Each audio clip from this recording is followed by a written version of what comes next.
Good morning everyone. पिछला video में हम लोग कारक के भेद पढ़ रहे थे। तो कारक के कितने भेद हैं? कारक के 8 भेद हैं। कर्ता कारक, कर्म कारक, करण कारक, संप्रदान कारक, अपादान कारक, संबंध कारक, अधिकरण कारक और संबोधन कारक। इसके पहले हम लोगों ने कारक के 4 भेदों के विषय में जाना। कर्ता कारक, कर्म कारक, करण कारक और संप्रदान कारक। तो कर्ता कारक किसे कहते हैं? कर्ता कारक काम करने वाले को कहते हैं। इसका चिन्ह ने है। कर्म कारक क्रिया का फल जिस पर पड़ता है उसे कर्म कारक कहते हैं और इसका चिन्ह को है। तीसरा है करण कारक। करण कारक जिसका अर्थ क्या है? साधन या जरिया, यानी कि कर्ता जिसकी सहायता से क्रिया करता है उसे करण कारक कहते हैं और इसका चिन्ह क्या है? से है। चौथा है संप्रदान कारक। संप्रदान कारक यानी कर्ता किसी को कुछ देता है या जिसके लिए वो कार्य करता है उसे संप्रदान कारक कहते हैं और इसका चिन्ह है को और के लिए। तो आज हम लोग आगे के भेदों के विषय में जानेंगे। तो पांचवा है अपादान कारक और अपादान का अर्थ है अलग होना, यानी कि संज्ञा के जिस रूप से किसी के अलग होने या गिरने का भाव प्रकट हो उसे हम अपादान कारक कहते हैं और इसकी विभक्ति है से, यानी कि कारक चिन्ह है से। और अपादान कारक को जानने के लिए हम क्रिया के साथ कहाँ से लगाकर प्रश्न करते हैं तो संज्ञा या सर्वनाम पद उत्तर हमें मिलते हैं, वे अपादान कारक होते हैं। जैसे हम यहाँ पर कुछ उदाहरण लिख रहे हैं। तो यहाँ पर इन उदाहरणों को आप देखेंगे। जैसे पहला उदाहरण मैंने लिखा है, वृक्ष से फल गिरते हैं, यानी कि फल कहाँ से गिर रहे हैं? वृक्ष से गिर रहे हैं। चिड़िया पेड़ से उड़ गई। चिड़िया कहाँ बैठी हुई थी? पेड़ पर बैठी हुई थी और वो पेड़ को छोड़कर उड़ गई, यानी कि पेड़ से वो अलग हो गई। मैंने कुएं से पानी निकाला। यहाँ पर कुआं से पानी हम क्या कर रहे हैं? अलग कर रहे हैं। पानी निकालकर हम क्या कर रहे हैं?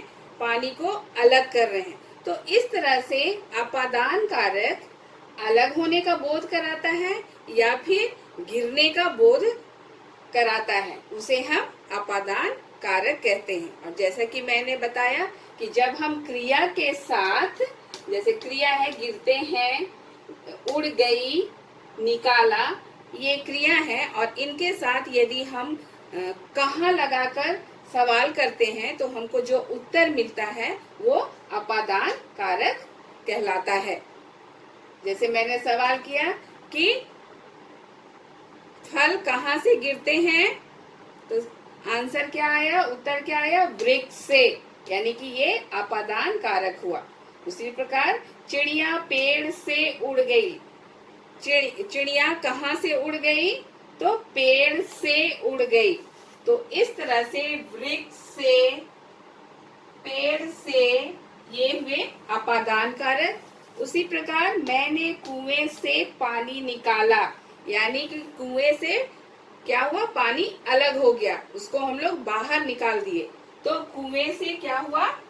अपादान कारक। और कहाँ सवाल करने पर हमको यही उत्तर मिल रहा है। कहाँ से गिरते हैं? तो वृक्ष से। कहाँ से उड़ गई चिड़िया? तो पेड़ से। कहाँ से पानी निकाला? तो कुएं से पानी निकाला।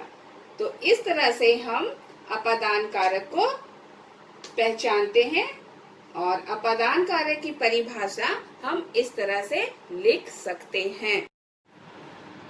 संज्ञा के जिस रूप से अलग होने या गिरने का भाव प्रकट हो उसे अपादान कारक कहते हैं। गिरने का है ना, तो यहाँ पर मैंने गिरने का कोई भी उदाहरण नहीं दिया है। जैसे हम बोल सकते हैं बच्चा छत से गिर गया, है ना, तो इस तरह से गिरने का या अलग होने का भाव प्रकट हो उसे हम अपादान कारक कहते हैं। छठा है संबंध कारक। संबंध कारक यानी कि एक दूसरे से संबंध को बतलाता है।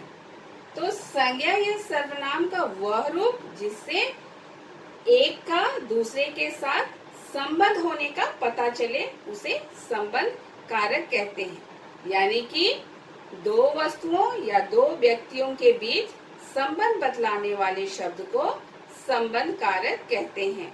और इसका चिन्ह है का, के, की, रा, रे, री, है ना। दो वस्तुओं या दो व्यक्तियों के बीच संबंध को बतलाता है उसे हम संबंध कारक कहते हैं। और इसका चिन्ह है का, के, की, रा, रे, री। हम लोग कुछ उदाहरणों को देखेंगे और समझेंगे। पहला उदाहरण है रोहन का मित्र आया है। तो रोहन और मित्र का संबंध ये का चिन्ह बतला रहा है। इसी प्रकार से दूसरा है यह पुस्तक राजू की है। यह पुस्तक राजू की है यानी कि पुस्तक किसकी है? राजू की है। यानी कि पुस्तक का संबंध राजू के साथ है क्योंकि वो राजू की पुस्तक है। तीसरा है यह राजेश के मामा का घर है। तो ये किसके मामा का घर है?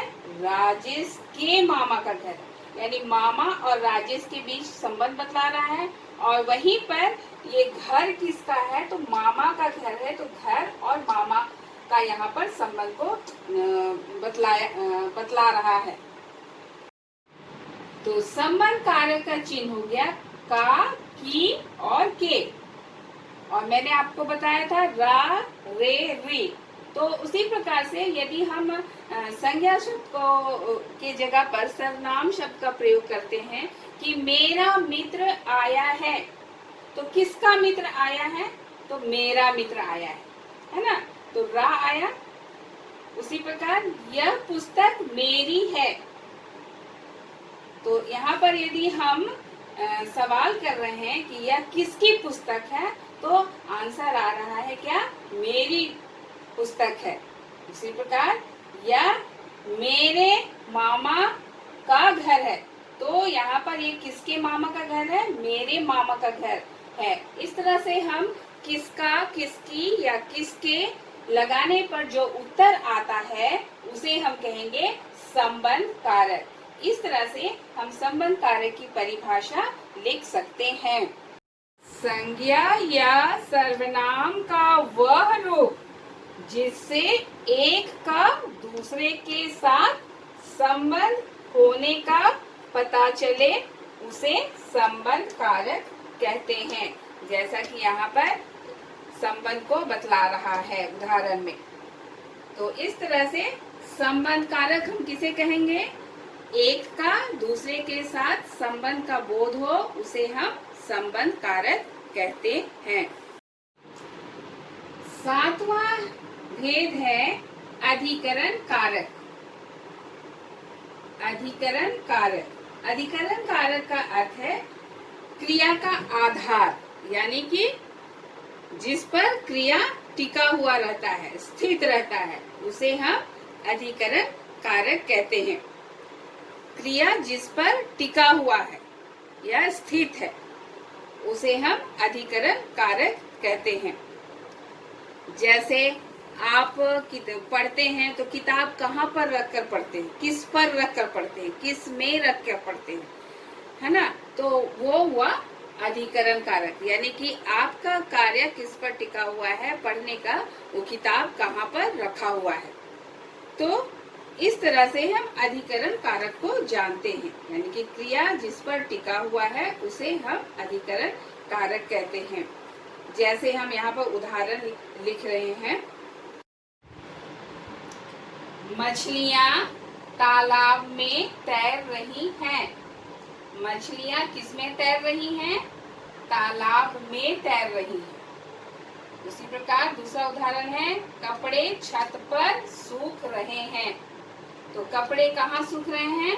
छत पर सूख रहे हैं। इस तरह से हम कहाँ और किस में लगाकर सवाल करने पर जो संज्ञा शब्द उत्तर आता है उसे अधिकरण कारक कहते हैं।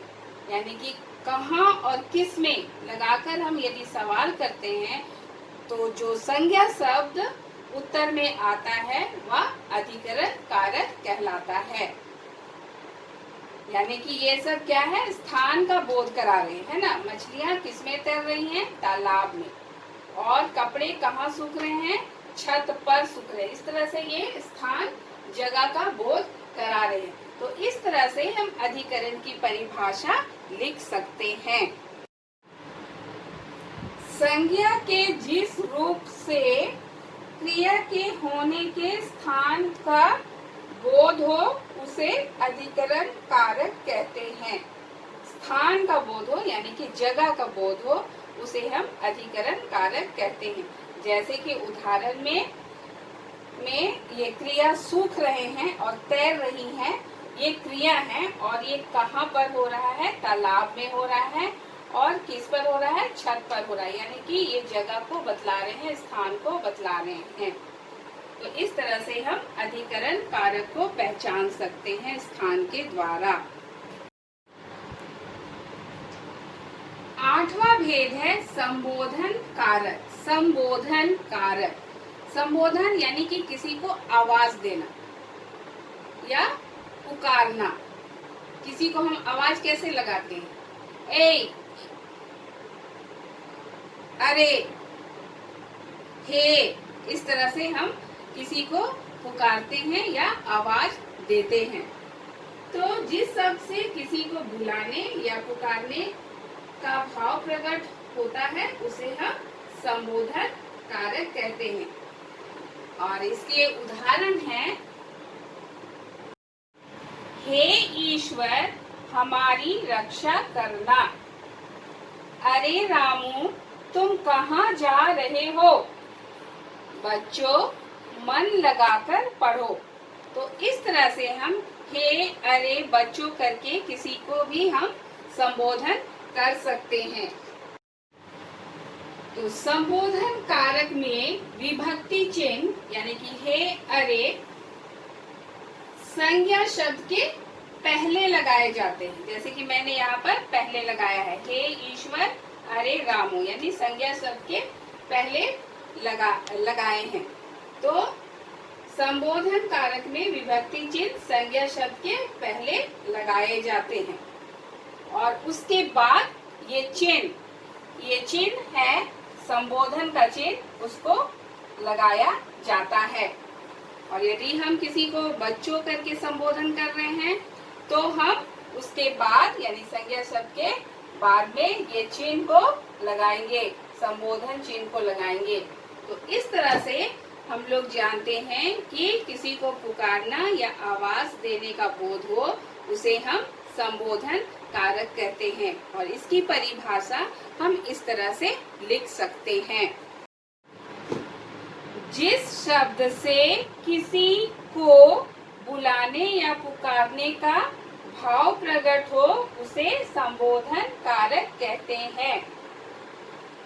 जैसे कि हम लोग यहाँ पर किसी को आवाज दे रहे हैं और पुकार रहे हैं उदाहरण में।